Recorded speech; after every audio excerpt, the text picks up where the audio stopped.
오늘은 지난 시간에 이어서 믿음이란 무엇인가 두 번째 시간을 갖도록 하겠습니다.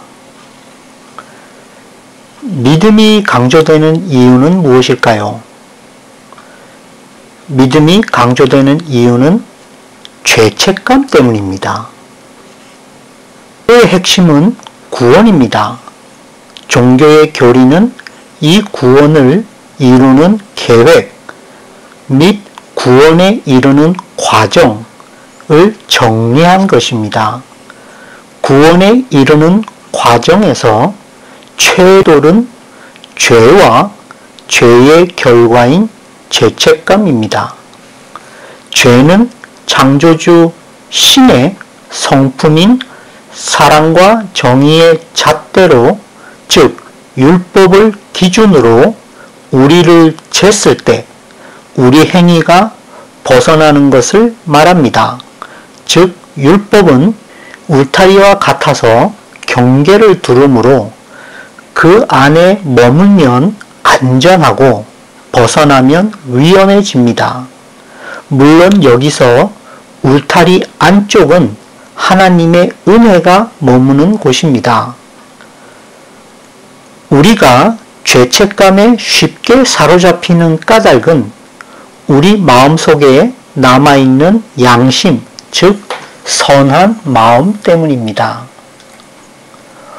원래 우리 마음속에 있는 양심은 창조주 신께서 우리에게 주신 축복입니다. 왜냐하면 이 양심 까닭에 우리가 구원받을 수 있겠기 때문입니다. 즉, 이 양심이 없으면 구원받지 못할 것입니다.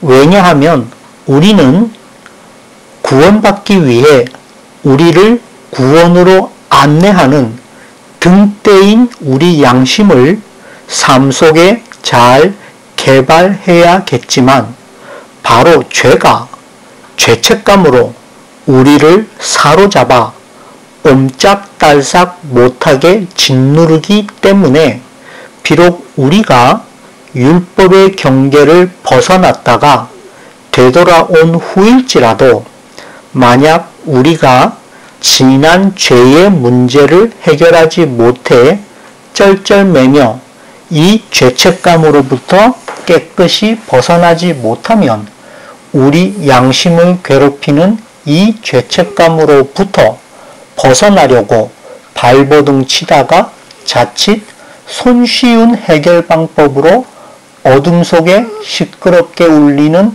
경보를 아예 꺼버리는 것처럼 우리에게 경고등 역할을 하는 이 양심이 무뎌져 오히려 더욱 죄짓기 쉬운 상황에 놓이게 되기 십상이므로 죄가 점점 더 우리 양심을 무뎌지게 해 나중에는 아예 양심을 찾아볼 수 없게 없애버리기 때문에 우리는 구원받지 못하게 될 것입니다. 그런데 우리가 마음 씀씀이를 잘 닦아 선한 양심을 개발하기 위해서 먼저 우리에게 율법이 필요합니다. 율법은 우리를 비추는 거울 같아서 죄가 무엇인지 미리 잘 드러내 알려줄 뿐만 아니라 잘잘못을 분별하는 선택 행위의 기준으로서 하나님의 성품인 사랑과 정의를 잘 나타내 보여 등대처럼 두루 비춥니다.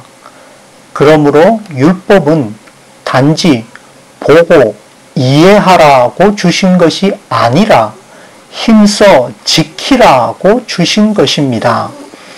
즉 율법의 사용 설명서대로 우리가 마음 씀씀이를 잘 닦아 율법을 잘 지키면 더 선한 양심을 갖게 될 것이고 이 선한 양심 까닭에 심판날 천국 구원 받게 될 것입니다.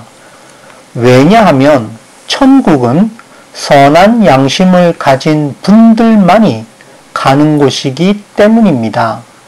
그러므로 옛 언약 시대의 복음은 누구든지 하나님께서 주신 바로 이 율법을 잘 지키면 현생에서도 복받고 내생에서도 구원받는다는 것입니다. 하나님께로부터 율법을 직접 받거나 전에 받은 것 자체가 이미 그 사람에게 축복입니다.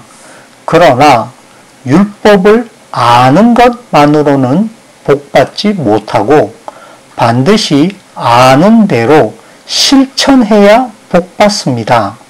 한편 비록 율법을 몰랐을지라도 제 양심에 비추어 사람답게 행하면 구원받을 수 있을 것입니다. 즉 양심이 최소한의 율법이 돼 제 언행의 기준이 됩니다.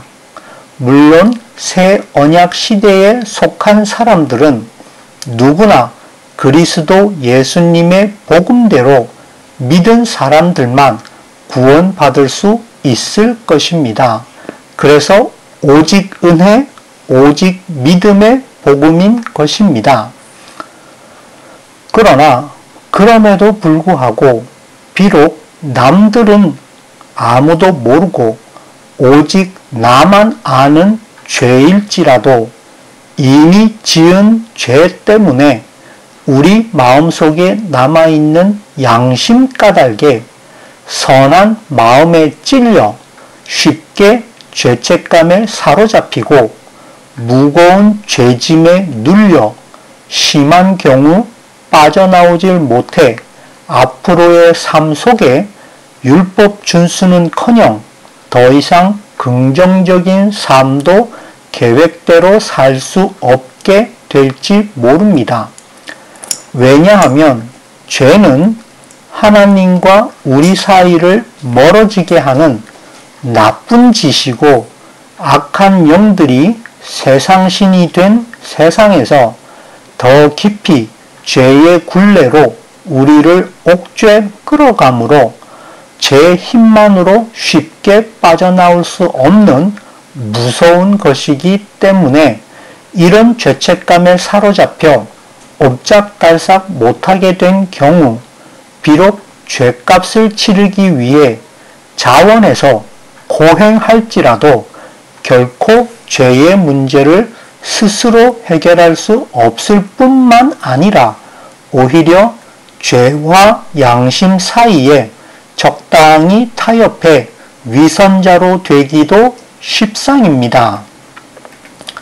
따라서 새 언약 시대의 복음은 바로 이 문제를 해결하는 방법으로서 그리스도 예수께서 직접 이 땅에 오셔서 우리 지난 모든 죄를 대신 속량해 십자가 위에서 죽으심으로써 해결하신 것입니다.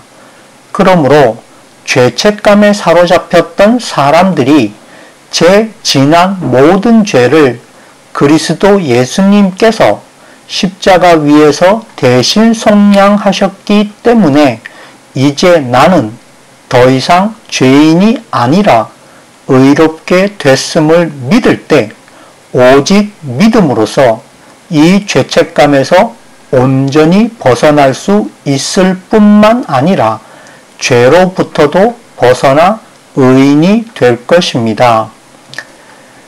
이 하나님의 계획을 우리를 향한 구원의 은혜라고 합니다. 이신칭의 곧 오직 믿음만으로 의인이 된 것입니다. 그러나 믿음은 계속 의인으로 살겠다는 약속입니다. 의인은 깨끗이 빤 흰옷과 같아서 한번 새 옷으로 갈아입은 후에 다시 더럽혀지지 않도록 몸가짐을 바로 해 늘 조심해야 할 뿐만 아니라 이미 더러워진 옷은 잘 세탁해 다시 깨끗이 한 후 갈아입어야 합니다. 그러므로 비록 믿음으로써 지난 죄로부터 벗어나 한 번 의인이 됐을지라도 이후 죄를 미워해 멀리하고 자주 하나님 앞에 나와 지은 죄들을 자백함으로써 용서받아 계속 의인으로 살아야 할 것입니다. 즉 믿음이란 지난 죄로부터 벗어나 한 번 의인이 되게 하신 것을 우리가 믿을 뿐만 아니라 이제부터 성령님과 동행해 계속 의인으로 살겠다는 다짐의 약속입니다. 다시 말해 성령 하나님과 동행하는 삶이 곧 믿음의 열매입니다. 지난 죄로부터 구원받은 후 신자로서 이제 바른 삶의 태도를 가지고 선행하며 사는 것을 제 믿음을 입증하는 것이라고 합니다. 그러나 세상 신이 지배하는 이 험난한 세상에서 끝까지 이 믿음을 잘 지키며 살기가 얼마나 힘든지, 이웃 사랑을 실천하며 살기가 얼마나 우리에게 고난인지 우리가 잘 알므로 우리는 예수님께서 하루빨리 심판의 주로 이 땅에 다시 오시길 기다리게 되는 것입니다. 말씀과 성령께 순종한다는 말은 믿은 대로 실천한다는 뜻입니다.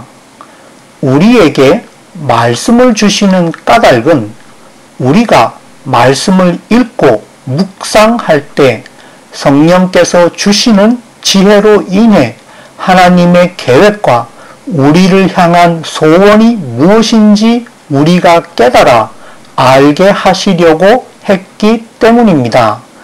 그런데 말씀은 어느 시대 특정한 누구에게만 주시는 말씀이 아니라 말씀을 읽는 어느 시대 누구에게나 주시는 말씀이므로 제게 적용해 실천하기 전에는 특별히 내게 주시는 말씀으로 깨달을 수 없을 것입니다. 예를 들어 로마서와 에베소서를 쓴 사도 바울은 로마 교회에 있는 이방인 새 교인들에게 그들을 새 언약 시대의 복음 안으로 들어오게 하려고, 즉 전도하려고 새 언약이 무엇인지 소개했습니다.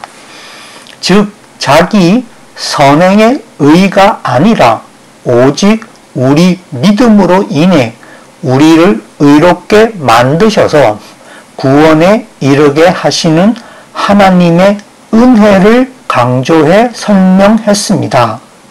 다시 말해 믿는 순간 새 언약의 보증을 따라 이미 구원을 약속받은 것입니다.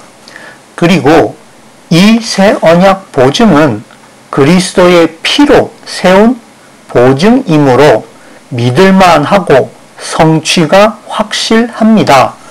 단 모든 언약이 그러하듯 새 언약의 보증에도 반드시 지켜야만 할 조건이 있습니다.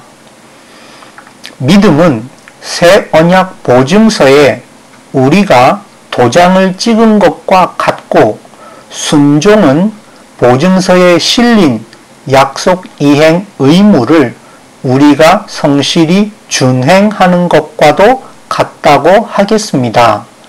새 언약이 우리에게 요구하는 단 한 가지 조건은 바로 성령의 열매, 즉 우리 성품이 바뀌는 것을 전제로 한 것입니다. 그러므로 믿음은 새 언약에 따른 구원의 전제 조건일 뿐이고, 구원의 진짜 핵심은 바로 성화입니다. 즉 성화되면 구원, 그렇지 않으면 제대로 믿지 않은 것으로 판결나서 멸망입니다. 다시 말해 새 언약은 만약 제대로 믿었으면 순종에 실천해야 하며 그 과정에 성령께서 우리 성품에 선한 좋은 열매를 맺게 하신다는 약속입니다. 즉 새 언약 시대에도 옛 언약 시대와 마찬가지로 여전히 율법의 잣대로 우리를 재어 천국 구원 여부를 정하는 것입니다. 그러나 우리는 믿음대로 순종에 실천함으로써 성화돼 이미 율법을 졸업했습니다. 따라서 만약 누가 제 성품에 성화의 열매 없이 단지 말뿐인 믿음 뒤에 숨어 모든 것을 하나님 책임으로 지워 제 책임을 전가해서는 결코 천국 구원 받지 못할 것입니다. 누구 책임입니까? 바로 각 사람의 책임입니다.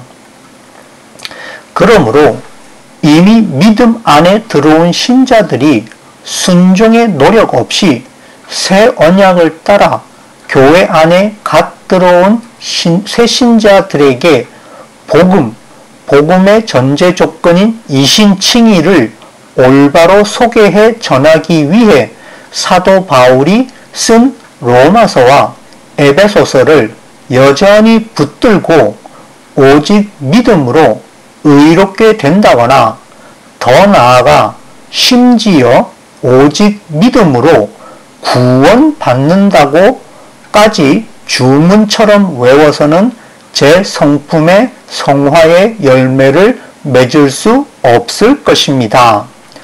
오히려 이미 믿음 안에 들어온 신자들은 이제부터 야고보서에서 야고보 장로가 전한 말씀대로 하나님의 은혜에 믿음으로 순종해 제 성품의 성화의 열매를 맺기 위해 작으나마라도 반드시 실천해야 할 것입니다. 왜냐하면 오직 믿음으로 인해 의롭다고 인정받는 것은 새 언약 보증으로 마련된 그리스도의 생명길을 우리가 몸소 달려가며 앞으로 겪을 고난과 승리의 기쁨들로 꾸며진 길고 긴 여정 가운데 이제 겨우 맨 처음 문을 통과한 것일 뿐이기 때문입니다. 오직 믿음으로 이 좁은 문을 통과하고 나면 이때부터 우리 눈앞에 험난한 생명길이 펼쳐질 텐데 그리스도께서 몸소 먼저 걸어가신 이 길을 우리가 성령님과 함께 찬송을 부르며 힘차게 달려가면 나도 모르는 사이에 성화돼 그 길 끝에 있는 천국문에 마저 이르러 그 문을 무사히 통과해 최종 구원받게 될 것입니다. 이를 이신칭의 후 이행성의라고 부릅니다.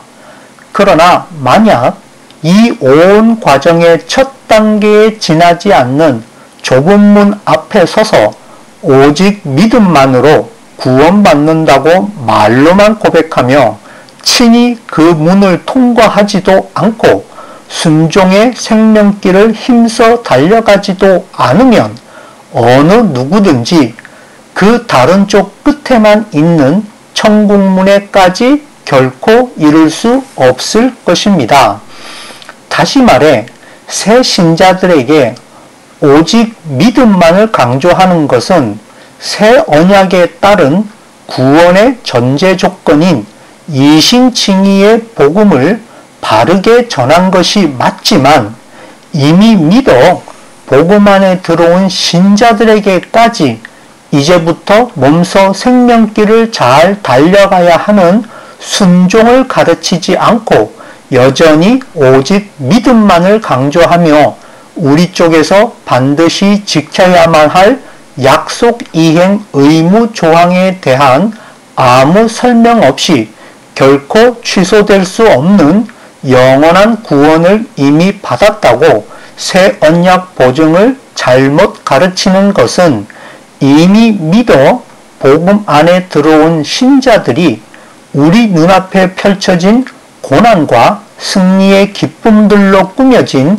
험난하고 길고 긴 생명길을 우리가 성령님과 함께 찬송을 부르며 힘차게 달려가 나도 모르는 사이에 성화돼 마침내 그 길 끝에 천국문에 이르러야 하는 줄 잘 몰라 모든 고난들을 이길 뚝심과 뒤심 및 풍부한 상상력을 지금부터 잘 훈련해, 즉 경건을 훈련해 미리 힘을 기르도록, 경건의 능력을 기르도록 예비치 못할지도 모르므로, 즉 경건의 모양만 갖춘 채 가짜 신앙에 머물지도 모르므로 매우 잘못됐다고 말할 수 있겠습니다. 그러므로 이제부터 이미 믿어 복음 안에 들어온 신자들을 위해 오직 믿음에서부터 믿음대로 말씀과 성령께 순종해 이웃 사랑을 실천토록 강조점을 올바로 옮겨야겠습니다. 앞선 내용을 간추리면 온전한 믿음이란 마땅히 이신칭의, 즉 구원이 오직 하나님의 은혜인 것과 이 은혜를 우리가 믿는 것, 즉 오직 은혜, 오직 믿음 뿐만 아니라 이 믿음을 입증해 보이기 위해 반드시 이신칭의 후 이행성의, 즉 말씀대로 순종하는 것과 세상 욕망을 버리는 것과 믿음을 지켜 고난을 인내하는 것과 그리고 성령께서 끝까지 지켜주실 것이므로 성령께 늘 의지할 것을 다짐하는 것을 다 함께 아우르는 것이어야 합니다. 오늘은 온전한 믿음이란 무엇인가에 대한 이야기를 마치겠습니다. 감사합니다.